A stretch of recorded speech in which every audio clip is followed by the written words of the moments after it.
안녕하세요. 수도권 근교에서 카페를 운영하는 30대 여성입니다. 저는 나이가 같은 형님과 함께 살고 있고 카페 일도 같이 하고 있어요. 다시 말해 저와 형님은 특별한 일이 없으면 하루 24시간 내내 같이 붙어 있습니다. 제가 이 이야기를 하면 제 지인들은 아무리 그래도 형님인데 불편하지 않냐고 묻더라고요. 친정 가족과도 이렇게 붙어 있으면 불편하고 사소한 의견 충돌로 싸우게 마련인데 저와 피 한 방울 섞이지 않은 형님과 같이 있으니 불편하기는 합니다. 그래도 아직은 큰 의견 충돌 없고 나름 조용히 잘 지내고 있어요. 사실 저와 형님은 얼마 전까지만 해도 연을 끊느니 마느니 할 정도로 사이가 정말 안 좋았습니다. 그런데 지금은 하루 24시간을 싸우지도 않고 같이 있다니 조금 의아하시죠? 저와 형님이 이렇게 된 이야기 들려드릴게요. 저와 형님은 고등학교 동창이고 제 남편은 저보다 2살 적은 연하남이에요. 처음에는 몰랐는데 상견례 자리에서 제 남편의 누나가 고등학교 동창임을 알았습니다. 우리는 고등학교 때 그다지 친하지는 않은 사이였지만 내심 동창이니 좀 편한 시댁이 되지 않을까 하는 기대를 했어요. 저희 부모님도 그랬고요. 그러나 저의 시집살이는 절대 평탄하지 않았습니다. 결혼 후 한 달 뒤, 그날은 며느리로서 맞이하는 첫 명절날이었어요. 저는 첫 명절이니 잘 보이고 싶은 마음에 한복을 곱게 차려입고 시댁에 찾아갔습니다. 첫 명절이라고 한복을 입고 온 거야? 애쓰는 건 알겠는데 한복이 틀렸어. 한복이 틀렸다니 무슨 소리야? 야, 이주희, 말 똑바로 못해?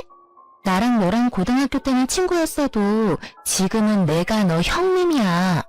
존댓말 써야지 어디서 지금 반말을 찍찍 뱉어대? 미진이 말이 맞아. 아무리 너희 둘이 같은 학교 동창이었어도 이제는 상황이 달라. 주희 너는 이제부터 미진이한테 꼬박꼬박 존댓말 써가며 형님 호칭 똑바로 붙이도록 하렴. 그래야지 친척들이나 남들한테 싫은 소리 안 들어. 알겠니? 주희야, 엄마랑 나는 너가 혹시라도 나중에 우리 친척 어른들에게 크게 욕먹을까봐 걱정돼서 하는 이야기야. 그니까 이제 절대 여기 시댁에서는 나는 물론 우리 동생에게도 반말하지 마. 알겠어? 우리 친척분들 그런 거 정말 싫어하셔. 알겠지? 뭘 이런 거 가지고 애를 혼내? 그래도 주인은 첫 명절이라고 생각해서 한복 입고 왔는데 그 마음이 예쁘잖아. 다들 너무 뭐라고 하지 마. 주희야, 새벽부터 오느라 수고 많았다. 인자한 시아버지와는 다르게 시어머니는 첫 명절에 며느리의 군기라도 잡으려는지 도끼 눈을 뜨며 제 말이나 행동, 복장까지 지적하기 바빴습니다. 그런 시어머니도 시어머니지만 옆에서 얄밉게 말하는 형님이자 제 동창 김미진은 한 대 때려주고 싶을 만큼 아주 미워 보였어요. 당신은 좀 가만히 있어봐요. 여자들끼리 이야기하는데 뭘 끼어들어? 그냥 아무 말 말고 들어가서 잠이나 자요. 유일한 제 편인 듯했던 시아버지는 시어머니의 성화에 아무 말도 못하고 큰 방으로 들어가 버렸습니다. 남편은 잠깐 주차장에 짐 가지러 간다더니 하는 차사였고 저는 그저 이 상황이 너무 불편했어요. 지금 할 음식이 얼마나 많은데 불편하게 한복을 다 입고 와? 게다가 한복도 그게 뭐니? 너는 노기 홍상도 몰라? 갓 결혼한 사람은 녹색 저고리에 붉은 치마를 입어야 한다는 거. 그래, 맞아. 한복을 입으려면 제대로 입고 와야지. 네 한복만 보면 새색시가 아니라 무슨 파티장 가는 사람인 줄 알겠어. 아, 맞다. 너 고등학교만 졸업했지? 그래서 노기 홍상이라는 단어도 모르겠네. 얼른 옷이나 편한 옷으로 갈아입고 와. 왜 시키지도 않은 짓을 해서 이렇게 사람 정신 사납게 만드는지 원. 빨리 이 옷으로 갈아입고 나와라. 할 일 많다. 시어머니는 저를 창고방으로 밀어넣으며 몸빼바지에 목이 늘어난 티셔츠를 던져주셨습니다. 저는 기껏 예쁘게 차려입고 왔는데 칭찬은커녕 구박이나 듣고 있으니 너무 속상했어요. 시어머니가 던져주신 옷으로 갈아입으며 앞으로 시댁에서 무시당하지 않고 살려면 정신 똑바로 차려야겠다고 생각했습니다. 옷을 다 갈아입고 나오니 형님이 제 앞에 천조가리를 하나 던졌어요. 자, 이거 선물. 네 몸빼바지랑 잘 어울리겠네. 이거 입고 열심히 부침개도 부치고 요리도 하고 설거지도 해. 넌 이 집의 며느리니까 당연히 그렇게 해야 하는 거 알지? 형님이 던져준 천조가리는 바로 앞치마였는데 이미 김치 국물이 여기저기 묻어 있었고 세탁도 전혀 하지 않았는지 이상한 냄새까지 났습니다. 지금 누나한테 이게 뭐하는 짓이야? 아침에 한복 입고 왔는데 그 옷은 또 뭐고? 누나? 네 누나는 나야. 어디서 지금 누나라 그래? 그냥 이 와이프 이름 부르든가 아니면 아내라고 호칭해. 너도 고졸 출신인 제 딸아 무식해지냐? 형님은 큰 목소리로 제 남편을 구박했고 그 덕에 잠깐 방에 들어가셨던 시부모님까지 다 거실로 나오셨습니다. 다들 첫 명절부터 왜 이리 소란이냐?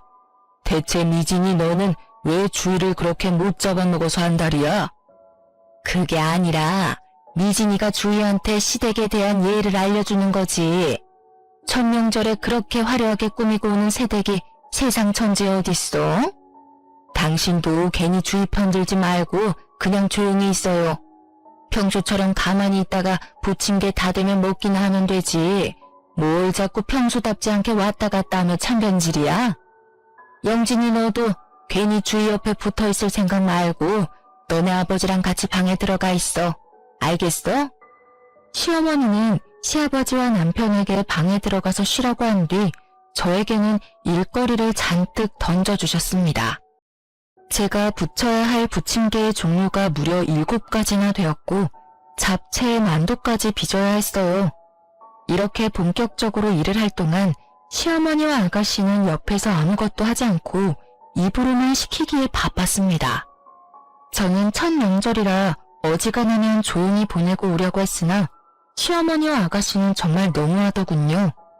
제가 여기서 하라는 대로 다 하면 앞으로도 이렇게 저는 시댁의 종살이를 하는 것은 불보듯 뻔한 일이죠. 어머니, 형님, 저 혼자 이 많은 음식 못해요. 저 혼자 하는 것보다는 셋이서 나눠서 일하는 것이 빨리 끝나니까 어머니와 형님도 같이 해요. 저는 마저 전을 부칠 테니 어머니는 잡채 좀 해주시고 형님은 만두를 빚어주세요. 그럼 빨리 일도 끝나고 좋잖아요. 뭐라는 거야? 당연히 며느리가 시댁에 왔으면 음식하고 일해야 하는 거 아니야? 꼴랑 1시간 해놓고 힘들어. 우리 엄마는 매년 명절 때마다 이 모든 것을 혼자 다 하셨어. 이제 네가 이 집 며느리니까 당연히 네가 다 해야지. 어머니가 이 모든 것을 혼자 다 하실 동안 형님은 옆에서 뭐 하셨어요? 설마 음식하는 거 하나도 안 도와드리고 다 되면 나와서 밥만 축낸 건 아니죠? 너는 어떻게 말을 그렇게 하니? 미진이 얘는 그동안 공부하느라 음식 같은 거 하나도 못해. 얘가 그동안 대학교 졸업하고 지금은 공무원 공부하느라 얼마나 스트레스 받는데 어떻게 이깟 음식 만드는 것을 시키니? 엄마, 쟤는 고졸이잖아. 천하태평하게 카페에서 커피나 내리고 있는 무식한 게 뭐 그딴 걸 알겠어? 형님은 계속 무슨 말만 하면 제가 고졸이라며 무시를 해댔습니다. 제가 고졸이라는 것이 틀린 말은 아니지만 공부를 못했던 것은 아니었어요.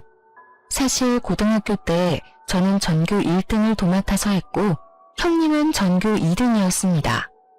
저는 고등학교 졸업 후 대한민국 사람이라면 누구나 알만한 좋은 대학교에 입학은 했으나 대학교 입학 후 집안 형편이 어려워져서 어쩔 수 없이 중퇴했어요.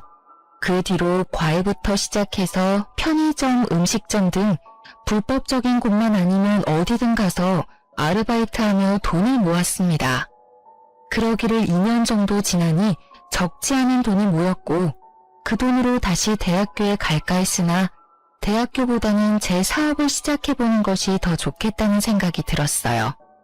그래서 카페를 차렸고 많은 시행착오 끝에 지금은 풍족하게 먹고 살 정도의 순수익으로 나오고 있습니다. 제가 이렇게 될 동안 형님은 수도권 4년제 대학교에 입학하여 무사히 졸업했어요. 아이, 고졸. 조금 있으면 점심시간이라 밥도 차려야 하는데 좀 서둘러. 언제 음식을 다 하려고 그래? 형님은 저를 고졸이라며 계속 비꼬면서 말을 했고 제가 한마디 하려던 차 남편이 먼저 형님에게 화를 내기 시작했습니다. 김미진, 너 진짜 너무한다. 어떻게 내 와이프한테 그딴 식으로 말해? 솔직히 내 와이프 고졸이기는 하지만 그래도 백수의 명품만 밝히는 너보다 훨씬 더 열심히 살아. 너가 그렇게 함부로 말할 사람 아니라고. 어쭈, 지금 네 와이프라고 편드냐? 아이고, 결혼 안 한 사람 억울해서 어디 살겠어? 사실 형님은 대학교 졸업 후 오랜 기간을 취업준비생으로만 있다가 30살이 넘은 지금은 4년째 공무원 시험 준비를 하고 있었어요. 다시 말해 형님은 대학교 졸업 후 그 어느 회사에 들어가 본 적도 없고 그저 취업 준비와 공부만 하며 살았습니다. 그냥 부모님의 돈으로 먹고 사는 백수였던 것이죠. 솔직히 가슴에 손을 얹고 생각해봐. 네가 이 집에서 뭘 하는데? 엄마 도와서 집안일을 거들기를 하냐? 아니면 나가서 돈을 벌어오기를 하냐? 4년제 대학교를 졸업하면 뭐해? 30살이나 넘긴 지금까지 취업 하나 못해서 아직도 부모님 돈이나 타먹고 살면서. 그리고 꼴의 분수를 알아야지. 명품은 또 오지게 밝혀요. 내가 뭐 놀기만 해? 나 그래서 지금 공부하잖아.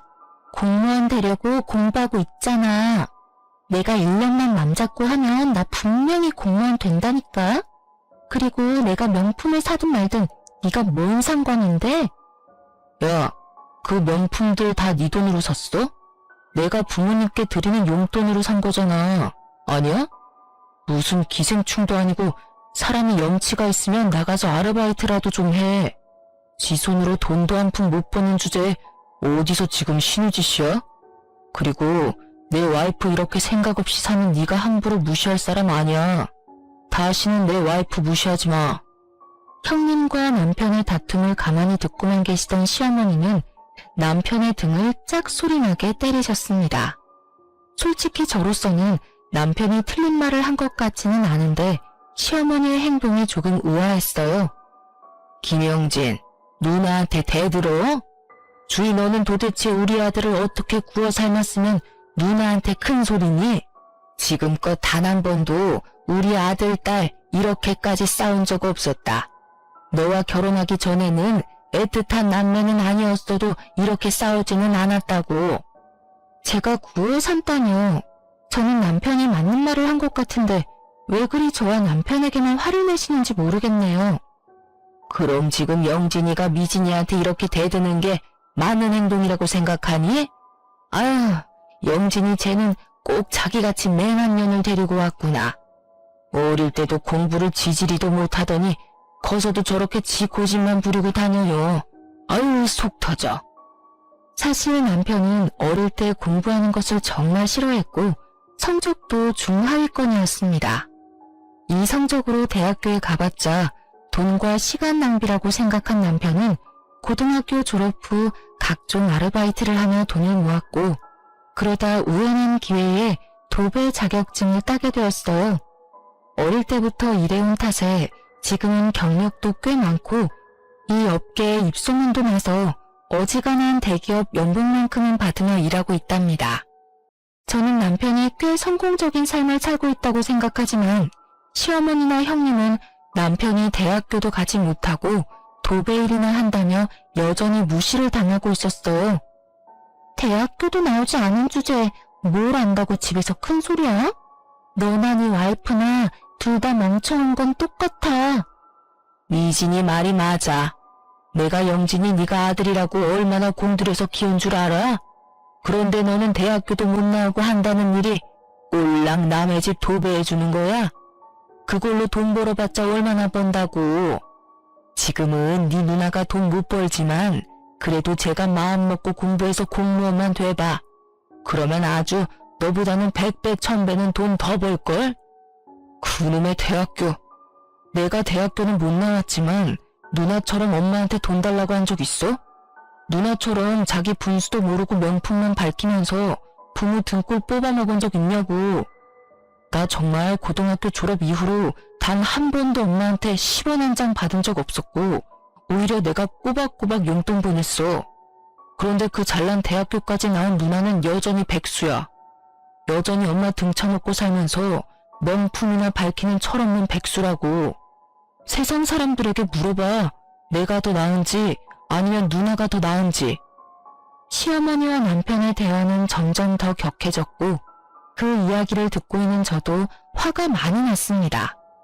사실 저도 대학교 입학은 했지만 결국엔 남편처럼 졸업은 못한 고졸이잖아요. 고졸인 남편을 무시하는 것은 꼭 저를 무시하는 것만 같았습니다. 명절이고 뭐고 다 필요 없어. 누나, 가자. 이딴 집구석 이제 다시는 오지 말자. 남편은 화가 많이 나서 제 손을 잡아 끌고 가져온 짐을 챙기기 시작했습니다. 시어머니와 형님은 남편을 말리기 시작했고 시끄러운 소리에 방에서 주무시던 시아버지까지 나오셨어요. 이게 지금 뭐하는 짓이야? 기분 좋은 명절날 왜 싸움박질이나 하고 있느냐고. 누나가 왜 아직도 지 앞가림 못하고 저러고 사는지 알아요? 두 분 다 누나만 오냐오냐 해줘서 저렇게 생각 없이 자란 거예요. 이제 두 분 다 정신 좀 차리세요. 누나도 제발 정신 좀 차리고 똑바로 좀 살아. 너 지금 말 다 했냐? 이게 지금 어디서 누나한테 정신 차리라고 훈계질이야? 이래서 집에 여자가 잘 들어와야 하는데 며느리가 공부 잘하는 며느리였으면 이 상황을 현명하고 지혜롭게 마무리했을 텐데 주이모한테 실망이구나. 네? 아버지, 지금 어떻게 말씀을 그렇게 하세요? 이 상황이 저의 최종 학력이랑 무슨 상관이에요? 저에게 한없이 인자하셨던 시아버지마저 저의 최종 학력을 들먹이며 이 모든 상황이 다 저 때문에 일어난 것처럼 탓하셨습니다. 남편은 그런 소리 듣지 말라고 하며 제 손을 끌고 밖으로 나갔어요. 그러고는 제게 너무 부끄럽다며 이제 시댁에 오지 말자고 하는데 순간 남편의 눈에서 눈물이 한 방울 툭 떨어졌습니다. 그 눈물을 보니 그동안 이렇게 차별만 당하고 살아왔을 남편이 짠했어요. 그리고 며칠 뒤 한창 바쁘게 일하고 있는데 시어머니가 제 카페에 찾아오셨습니다. 시어머니는 생각보다 큰 규모의 손님도 적지 않은 것을 보고 놀란 표정을 지으셨어요. 생각보다 카페가 크고 손님도 많구나. 명절에는 나나 미진이가 조금 과한 것 같았어. 그런데 아무리 그래도 그렇지 어떻게 며느리가 첫 명절에 그러고 가버리니? 남편이 제 손을 끌고 나가버리는데 어떻게 해요? 그럼 그 상황에서 저만 안 간다고 버텨요? 하여튼 말 대답은 그건 그렇고 돈 좀 있니? 돈 있으면 좀 줘봐. 갑자기 웬 돈이요? 뭐 필요하신 거라도 있으세요? 그게 아니라 우리 미진이 말이다. 비록 지금은 직장이 없는 백수지만 언젠간 공무원도 될 건데 남들 보기에 없어 보이면 안 되잖아. 옷, 가방, 신발 다 명품인데 미진이가 자동차가 없어. 그래서 이번에 미진이한테 외제차 한 대 사주려는데 너가 돈 좀 줘. 시어머니는 당당하게 형님이 자동차를 사야 하니 돈 좀 달라고 하셨습니다. 일반 중고차를 사달라고 해도 기가 막힐 판국에 저도 못 끌고 다니는 외제차를 사달라니 순간 제가 잘못 들었나 싶었어요. 형님 외제차를 제가 사라고요? 아무리 그래도 그건 아니죠.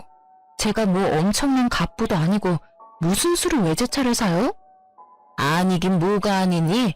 세상에 딱 하나뿐인 너의 시누이를 위해서 그것도 못 해줘? 그래, 지금은 돈 아깝다고 생각할 수 있어.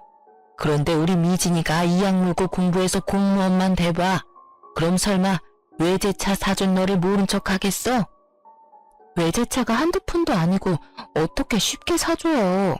그리고 자동차를 끌고 다니려면 면허증이 있어야 하는데 면허는 있어요? 형님 면허증 없는 거로 알고 있는데요. 이번에 필기시험 보긴 봤는데 떨어졌나 보더라. 그래도 고등학교 때 전교 2등까지 한 아이니 다음엔 붙겠지. 아직 운전면허증도 없으면서 무슨 외제차예요. 그리고 저는 형님이 면허증이 있어도 그 돈 절대 못 보태요. 솔직히 우리 집 형편 너도 잘 알잖아.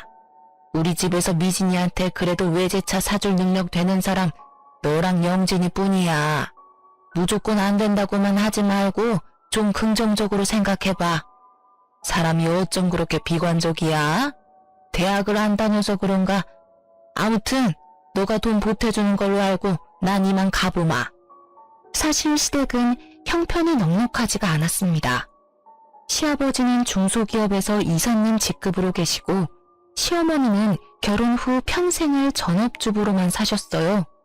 그런데 요새 경기가 좋지 않다 보니 시아버지의 월급이 제때 나오지 않은 상황이었고 그래서 시댁의 형편은 안 그래도 좋지 않은데 더 어려워졌습니다.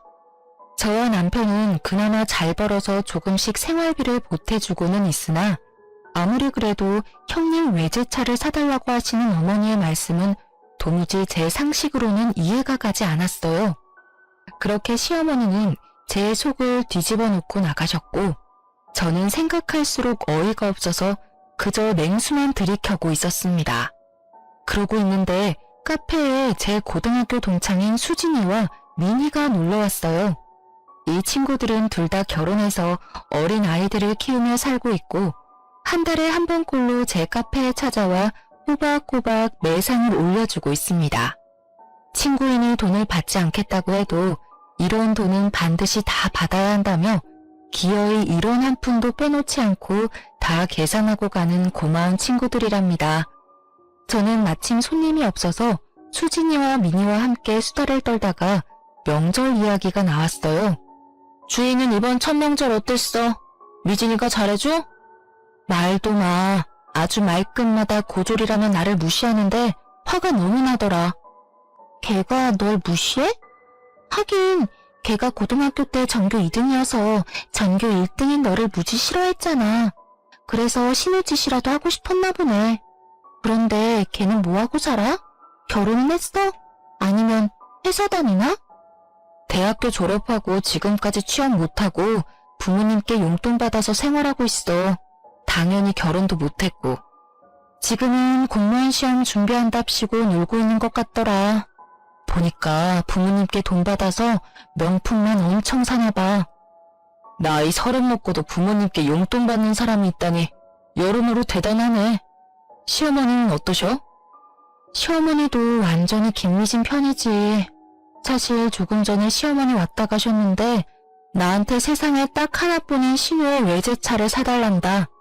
나도 못 끌고 다니는 외제차를 내가 사줘야 하는 거니? 네가 왜 미진이 걔 차를 사줘? 게다가 외제차? 외제차가 네 집 개 이름도 아니고 그걸 어떻게 사줘? 정말 너무하시네. 근데 웃긴 건 우리 형님 말이다. 운전면허도 없어. 심지어 이번에 면허 필기 시험에서 뚝 떨어졌어. 우리 셋은 한참을 신나게 이야기하고 있는데 갑자기 미니가 옆을 보며 당황하는 표정을 지었습니다. 미니의 시선을 따라가 보니 거기에는 형님이 화가 잔뜩 난 표정으로 저를 두리번거리며 찾고 있었어요. 그러다 형님과 제가 눈이 마주쳤고 형님은 바로 저한테 다가왔습니다. 야, 너 우리 엄마한테 내 차 못 사준다고 했다며? 이진이 오랜만이다. 잘 지냈어? 기둥 뒤에 가려져서 못 봤네. 너희 셋은 아직도 연락하며 지내? 나야 뭐 그럭저럭 잘 지내지 뭐. 온 김에 우리 커피나 한잔 하자. 그래도 우리 다들 고등학교 동창인데 커피 한 잔은 할 수 있지? 수진이와 민희는 형님을 자리에 앉혔고 저는 갑자기 단체 손님이 와서 더는 함께 할 수 없었습니다. 손님에게 커피와 디저트를 다 건네고 다시 수진이 민희에게 갔을 때는 뭔가 분위기가 묘하게 이상했어요. 수진이와 민희의 표정은 신났고 형님은 그 사이에서 표정이 일그러져 있었습니다. 내가 웃긴 얘기 하나 해줄게. 남편 회사에 34살인데 신입으로 들어온 여직원이 하나 있거든? 그때까지 뭐 했냐고 물으니까 글쎄 공무원 시험 준비하다 안 돼서 회사에 취업했다는 거 있지? 근데 들어보니까 좋은 대학교를 졸업한 것 같은데 계속 취업도 안 하고 공무원 시험 준비하며 부모님 등골이나 빼먹고 산 것 같더라고. 근데 집이 잘 사는 것도 아닌데 명품은 발끝까지 휘감고 다니더라. 지 주제를 알아야 되는데 또 꼴의 자존심은 높아서 부모님한테 외제차 사달라고 졸랐다 하더라고. 어머, 나이가 30살이 넘었는데도 아직도 정신을 못 차렸네. 일은 잘해? 그런 사람이 일을 잘하겠니? 이번에 회사에 외근이 많아지면서 회사에서도 운전면허 따라고 했는데 필기시험도 떨어졌다더라. 자기 말로는 대한민국 인류대학을 나왔다는데 필기시험을 떨어진 게 말이 되니? 그냥 생각 자체가 없는 사람인가 보다. 그 나이 먹도록 아직도 부모님 돈으로 살고 싶을까? 나라면 적어도 편의점 아르바이트라도 하면서 내 생활비는 벌었을 거야. 어머, 근데 미진아, 어디 아파? 표정이 왜 이렇게 안 좋아? 얼굴은 또 왜 이렇게 빨개? 열이라도 나나? 아니, 그냥 나 먼저 간다. 형님은 후다닥 나가버리고 그 모습을 본 수진이와 미니는 배꼽을 잡고 웃었습니다. 들어보니까 제가 손님 응대하느라 바쁜 동안 수진이와 미니가 계속 대화를 나누며 은근히 형님을 무시했나 보더라고요. 누가 들어도 형님 본인을 욕하는데 또 대놓고 자신의 욕을 한 것도 아니니 화를 낼 수도 없고 그 자리에 있자니 화는 나고 뭘 어찌하지를 못하다가 결국 뛰쳐나가버린 것이죠. 그날은 금요일이라 그런지 손님들이 정말 많았고 정신이 하나도 없던 와중 형님에게 전화가 왔어요. 화장실 갈 새도 없이 바빴던 터라 형님의 전화도 당연히 받을 수 없었고 그렇게 마감까지 아주 바쁘게 보냈습니다. 그리고 퇴근 후 남편과 간단히 맥주 한 잔을 한 후 잘 준비를 하는데 밖에서 누가 우리 집 문을 3개 두드리더라고요.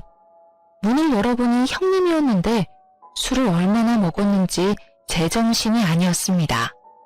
야, 네가 뭔데 감히 친구들한테 내 욕을 해? 아까 수진이랑 미니 말이야. 어떻게 걔네들이 내 이야기를 다 알아? 무슨 소리세요? 수진이랑 미니가 뭘 어쨌는데요? 걔들 남편인가 하는 사람이 다니는 회사 여직원 이야기. 내 이야기 아니냐고. 네? 저는 전혀 모르겠는데요. 발뺌하는 거 봐. 좋은 대학교 졸업하고 취업 안 하고 공무원 준비하면서 부모님 등골 빼먹는 이야기. 운전면허 떨어지고 외제차 사달라고 한 것까지 다 내 이야기잖아. 나랑 나이도 같고 말이야. 내가 바본 줄 알아? 그 회사에 형님 같은 사람이 또 있나 보죠 뭐. 세상에 나랑 똑같은 사람이 또 어딨어? 그게 말이 돼? 잘 알긴 하네. 들어보니까 와이프는 그냥 사실을 다 말한 것뿐인데 그게 이 밤에 이렇게 와서 행패를 부릴 정도로 화낼 일이야? 술 취했으면 집에 가서 곱게 잠이나 자. 여기서 주정 부리지 말고. 뭐? 주정? 너 누나한테 말 다 했냐? 형님은 술에 잔뜩 취해서 언성이 점점 높아지기 시작했고 남편은 그런 형님을 쫓아내버렸습니다. 내심 형님이 술에 많이 취해서 혼자 길 가다가 무슨 일을 당할까 걱정되긴 했는데 남편은 술에 아무리 취했어도 항상 집은 알아서 잘 찾아갔다고 하며 걱정하지 말라고 했어요. 그렇게 저와 남편은 잠이 들었습니다. 한창 잘 자고 있는데 남편의 핸드폰이 무섭게 울렸어요. 시계를 보니 새벽 3시였고 뭔가 불길한 기운을 느끼며 전화를 받았습니다. 잠시 후 남편은 귀신이라도 본 것처럼 손을 덜덜 떨고 얼굴은 창백해졌어요. 무슨 일이야? 왜 그래? 우리 부모님이 돌아가셨대. 그게 무슨 자다가 봉창 두드리는 소리야? 보이스피싱이나 그런 거 아니고 진짜야? 전화 건 사람이 누구였는데? 남편의 말로는 형님이 술 취해서 집으로 가다가 길바닥에 누워 잠이 들었는데 마침 순찰 중이던 경찰이 형님을 발견하고는 경찰서로 데리고 갔다고 합니다. 그리고서 시부모님께 연락했는데 시부모님은 딸이 그 새벽에 술에 취해 경찰서에 있다니 얼마나 놀라셨겠어요. 그래서 정신없이 운전하다가 화물차를 들이박아 교통사고가 크게 나서 현장에서 돌아가셨다는 것입니다. 저는 시부모님에 대한 애틋한 정이 있던 것은 아니었지만 건강하셨던 분이 갑자기 돌아가셨다니 너무 충격적이었어요. 그렇게 저와 남편은 시부모님의 장례를 치르게 되었습니다. 장례식장을 잡고 영정사진을 준비하는 동안에도 형님은 여전히 술이 끼지 않아 해롱거렸습니다. 새벽녘이 다 돼서야 형님은 정신을 차렸고 부모님이 교통사고로 돌아가신 상황을 알게 되었어요. 지금껏 제대로 된 효도도 못했는데 나 때문에 돌아가신 거야, 나 때문에. 내가 술만 먹지 않았어도. 형님은 어린 아기처럼 발을 동동 구르며 우는데 그래도 고등학교 때부터 알던 사이라 그런지 안타까워 보였습니다. 그래서 형님 옆에 앉아 형님의 어깨를 토닥였는데 형님은 저를 째려보더니 확 미는 것이 아니겠어요? 이게 다 너 때문이야. 네가 우리 엄마가 찾아갔을 때 돈 빌려준다는 소리만 했어도, 아니지, 수진, 미니 그년들한테 내 이야기만 하지 않았어도 내가 이렇게 술을 마시지 않았을 거다냐. 그럼 우리 부모님 두 분 다 이렇게 허망하게 돌아가시지는 않았겠지. 형님의 어이없는 억지에 저는 기가 막혀서 말이 안 나왔습니다. 사고로 돌아가신 것을 다 제 탓을 하는데 제가 거기서 뭐라 맞받아칠 말이 하나도 생각이 나지 않더라고요. 너도 솔직히 우리 부모님 싫었지? 넌 지금 속으로 신나서 만세삼창이라도 부르고 싶겠다, 그치? 무슨 말을 그렇게 해. 내가 형님이라고 대접해주니까 웃음냐? 둘 다 그만해. 여기 부모님 장례식장이야. 싸움터 아니라고. 싸우더라도 장례식 다 끝나고 싸워. 울부짖음에 가까운 남편의 말에 저와 형님의 대화는 중단되었습니다. 그 뒤로도 형님은 제게 자기 부모님을 죽인 년이라며 끔찍한 원수를 보듯이 저를 흘겨보았어요. 남편은 형님의 그런 모습을 보면서도 아무런 말도 하지 않았습니다. 그저 부모를 잃은 상실감과 깊은 슬픔에 빠져 주변 상황 따위는 전혀 보이지 않는 듯 했어요. 저는 그런 남편을 따라 형님이 제게 어떤 소리를 하든 철저히 못 들은 척하며 손님맞이를 했습니다. 형님은 그런 제가 더 얄미워 보였는지 더 큰 소리로 제 욕을 해대기 시작했지만 저나 남편이나 그런 형님을 무시했어요. 그렇게 슬프기도 화가 나기도 한 장례식을 무사히 마치고 집에 돌아가려는데 형님이 저를 붙잡았습니다. 야, 인사 안 해? 부모님 돌아가셨으니까 이 집의 가장 윗사람은 나야. 이제 내 말 깍듯이 잘 들으라고. 그런데 넌 참 뻔뻔하다. 엄밀히 말하면 우리 부모님 죽인 사람이 바로 넌데 무슨 낯짝으로 끝까지 장례식장에 있어? 도대체 내가 왜 니네 부모님을 죽인 사람인데? 내가 진짜 장례식 하는 동안 참고 또 참았는데 이제 더는 못 참겠다. 네가 못 참으면 어쩔 건데. 그래봤자 넌 내 동생의 와이프, 즉 내 미치야. 알겠어? 그리고 시부모님 돌아가셨다고 바로 나한테 반말이냐? 야, 존댓말 똑바로 안 해? 형님은 저에게 매섭게 눈을 부라리며 제 뺨을 때렸습니다. 순간 장례식을 치르며 참고 참았던 제 화가 폭발하여 저도 형님의 뺨을 때렸어요. 지금 뭐하냐? 감히 네가 내 뺨을 때려? 미쳤어? 제정신이야? 왜? 너는 내 뺨 때려도 되고 난 네 뺨 때리면 안 되냐? 누나, 그만해. 내가 장례식 내내 지켜봤는데 이 인간은 그냥 사람이 아니야. 지금 부모님도 다 돌아가신 이 마당에 그동안 자기가 한 짓들을 후회해야지. 후회는커녕 왜 아무 잘못도 없는 남 탓을 해. 나 이제 친누나 없고 형제 하나도 없다고 생각하며 살 테니까 누나도 괜히 사람 같지도 않은 저 인간 때문에 스트레스 받지 마. 야, 니랑 전에는 이혼 도장 찍으면 남남이지만 너랑 나는 피가 섞인 남매야. 가족이라고. 그런데 어떻게 네가 그딴 식으로 말해? 가족도 가족다워야지. 네가 그러고도 인간이냐? 그렇게 부모님 등골 쭉쭉 빼먹고 항상 자기 탓은 안 하고 남 탓만 하고 살지. 어디 한번 계속 그렇게 기생충처럼 살아봐. 어디 얼마나 잘 먹고 잘 사나 내가 두고 볼게. 아니다. 그냥 알아서 잘 살아. 이제부터 우리는 남남이야. 알겠어? 이제 누나가 죽든 말든 신경 안 쓸 테니까 누나도 다시는 나한테 연락하지 마. 남편은 장례식 내내 참아왔던 분노를 터뜨리고는 다시는 보지 않겠다 다짐을 하고 집으로 돌아왔습니다. 그렇게 한 달 뒤 카페에서 일하고 있는데 형님이 제 카페에 찾아왔어요. 순간 장례식장에서의 일이 생각나 확 쫓아내버릴까도 생각했지만 무슨 말을 하러 왔나 궁금해서 일단 들어오라고 했습니다. 카페는 여전히 잘 되네. 내가 부탁을 좀 하나 하려고 하는데 요새 내가 취업 준비하느라 조금 바쁘거든? 네, 형님도 이제 공부해도 안 되는 공무원 말고 취업 준비하셔야죠. 잘 생각하셨어요. 말 얄밉게 하는 건 여전하네. 그런데 면접 보러 가려면 정장도 필요하고 어울리는 구두도 있어야 하는데 지금 돈이 없어.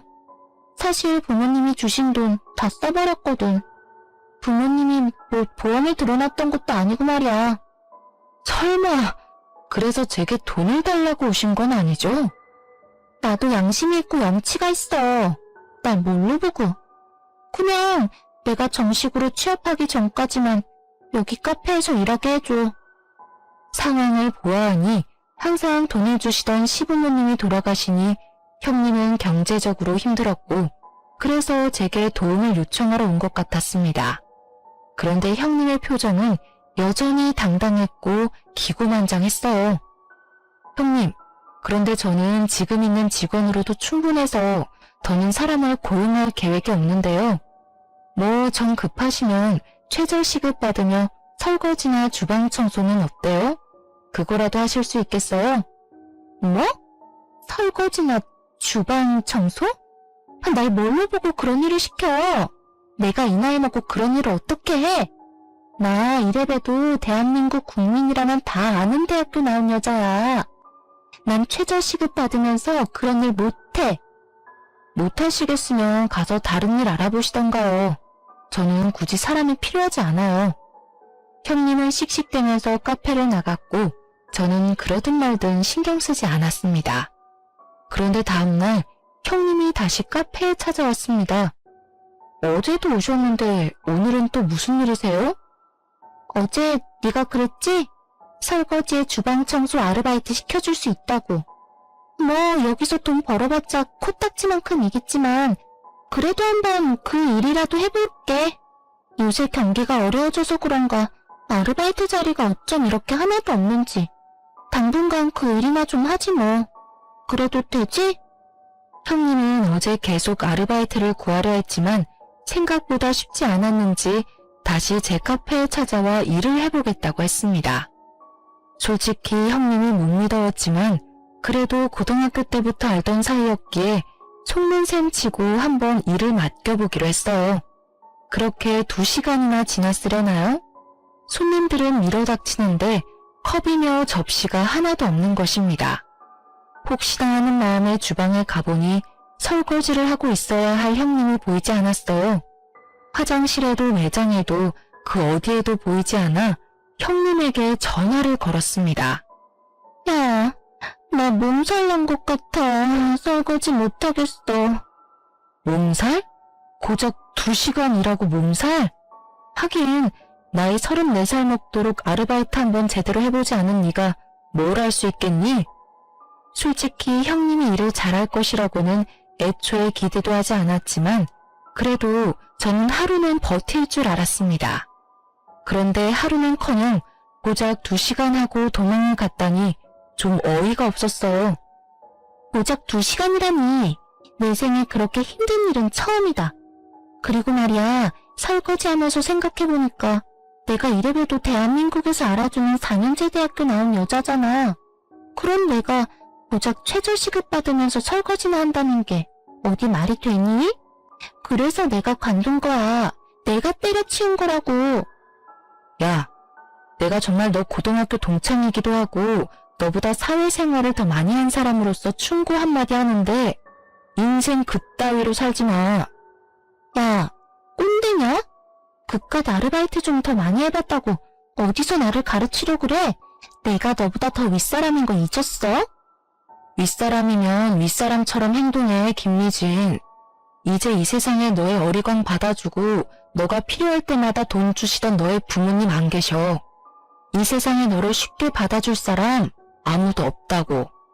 너도 이제 정신 좀 차리고 똑바로 좀 살아. 알겠어? 야, 어디서 고졸 주제에 나를 가르치려 그래? 대학교 졸업장도 없는 주제에. 그깟 대학교 졸업장이 뭐가 그리 중요하다고. 뭐 있으면 없는 것보다는 낫겠지. 그런데 말이야, 지금 세상이 변했어. 너 생각처럼 명문대학교 졸업장이 너를 먹여 살려주는 그런 시대 이젠 아니라고. 정신 좀 차리고 현실을 제대로 봐. 알겠어? 내가 마음만 먹으면 대기업 어디든 다 갈 수 있어. 알아? 나중에 내가 대기업 취직하면 나한테 돈 달라는 소리나 하지 마. 그래, 제발 부탁이다. 제발 마음 좀 딱 먹고 대기업이든 중소기업이든 어디 회사 생활이나 한번 좀 해봐. 그래서 내 앞에서 한번 떵떵거려 보라고. 알았냐? 형님은 화를 잔뜩 내며 전화를 끊었고 그 뒤로 연락이 되지 않았습니다. 엄밀히 말하면 저나 남편이나 굳이 형님에게 연락하지 않았어요. 솔직히 남편도 그동안 고졸에 도배일이나 한다며 형님한테 하도 무시당하고 살아서 남편도 형님에 대한 애틋한 감정 따위는 없었거든요. 그 뒤로 석 달이 지났습니다. 카페는 여전히 잘 되고 있었고 특히 그날은 개업 이래로 최대의 매출을 찍은 날이라 뿌듯하고 즐거운 마음으로 가게를 정리하고 있었어요. 영업이 다 끝났는데 누군가가 거짓골로 가게 문을 열고 들어왔습니다. 자세히 보니 형님이었어요. 주희야, 제발 나 좀 살려줘. 너무 배도 고프고 당장 잠잘 곳도 없어. 형님은 저를 보더니 대뜸 무릎을 꿇으면서 엉엉 울기 시작했습니다. 무슨 일인가 싶어 사연을 들어보니 지난 3개월간 회사에 가기 위해 이력서를 많이 냈지만 단 한 번도 면접 보러 오라는 연락조차 받지 못했다고 해요. 아르바이트라도 해보려고 했지만 평생 일 한 번 제대로 해보지 않은 사람이 무엇을 할 수 있겠나요? 당연히 갈 때마다 혼만 잔뜩 나다 쫓겨났다고 합니다. 당장 먹고 살 방법이 없어져서 집도 다 팔고 부모님의 돈으로 샀던 명품 가방도 다 팔고 찜질방을 전전하며 살았다고 해요. 그래서 말인데 나 오늘 너네 집에 가서 자면 안 될까? 정말 이제는 밖에서 노숙해야 할 판이야. 아무것도 없다고. 형님은 애처로운 눈빛으로 제게 부탁을 했지만 그동안 형님이 저를 무시했으니까 솔직히 같이 집에 가기 싫었어요. 남편에게 전화해서 물어보니 남편 역시 절대 안 된다고 하더군요. 그런데 또 여자인데 밖에서 자라고 할 수는 없으니 그냥 가게에서 자라고 하고 왔습니다. 다음날 저는 카페에 출근해서 깜짝 놀랐어요. 솔직히 그동안 형님의 행적을 보았을 때 카페에 엉망진창이 되어 있을 것으로 생각했습니다. 그런데 시키지도 않은 가게 청소에 정리까지 다 해놨더라고요. 그 모습을 보니 형님이 아주 약간은 철이 든 것으로 보여서 속는 셈 치고 형님에게 설거지 좀 해달라고 했습니다. 설거지? 알았어. 내가 할게. 또 시킬 일 있으면 뭐든 말만 해. 나 열심히 일할게. 쫓아내지만 말아줘. 형님은 제 말이 떨어지기가 무섭게 주방으로 들어가 컵과 그릇에 광이 날 때까지 설거지를 열심히 했습니다. 그 뒤로도 가게의 온갖 굳은 일을 도맡아 했어요. 그리고 4개월이 지난 지금까지도 눈땡이 한번 부리지 않고 아주 열심히 일하고 있답니다. 지금은 달라진 형님과 함께 우리 집에서 같이 생활하고 있어요. 사실 불편하기는 하지만 그래도 형님이 집안일도 잘 도와주고 있습니다. 그동안 형님에 대한 안 좋은 기억만 가득한 저와 남편이지만 이제 마음의 벽을 허물고 서서히 형님을 가족으로 받아들여 보려고 해요. 저와 형님의 길고 긴 이야기는 여기까지입니다. 사실 여기에 이렇게 사연을 보내는 것이 형님의 욕을 쓰는 것 같아 조금 찔리기는 하지만 그래도 형님도 한번 우리 이야기 써보라고 해서 이렇게 글을 남겼어요. 마지막으로 여기에 제 동창이자 형님인 미진이에게 한마디 하고 싶네요. 미진아, 한동안은 내가 너를 오해했지만 그래도 이제는 평생 가족으로 함께 늙어가고 싶다. 우리 이제는 제발 싸우지 말고 행복하게 살자. 지금까지 저의 이야기 들어주셔서 감사합니다.